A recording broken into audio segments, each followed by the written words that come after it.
মৃত্যু এমন এক সত্য, যে সত্যকে সবাই জানে কিন্তু কেউ মানতে চায় না।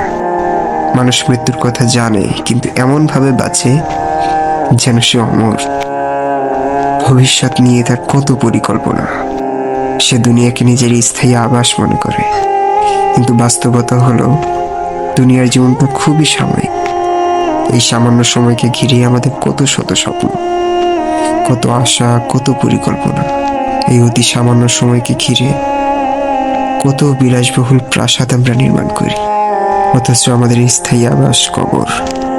তা নিয়ে আমাদের মোটেও মাথা ব্যথা নেই, যেখানে থাকতে হবে হাজার হাজার বছর ধরে। কতই না অবহেলিত সে জায়গাটা, লতা পাতা, বাঁশঝাড় আর আগাছায় পরিপূর্ণ। মনে হয় কখনোই আমি সেখানে পৌঁছাবো না। একটি বিষয় আমাদের ভালোভাবে বোঝা উচিত, যে মৃত্যু বৃদ্ধ বা অসুস্থদের জন্য নয়, কোনো নির্দিষ্ট বয়সের জন্যও নয়। মৃত্যু শুধু একটি সময়ের জন্য, যে সময়টা আল্লাহ লিখে রেখেছে। আজ যে মানুষটা কথা বলছে, কাল হয়তো সে চিরদিনের জন্য নিশ্চুপ হয়ে যাবে। আজ যে হাসছে, কাল হয়তো তার জন্য সবাই কান্না করবে। তার অনুপস্থিতি সবচেয়ে বেশি অনুভূত হবে।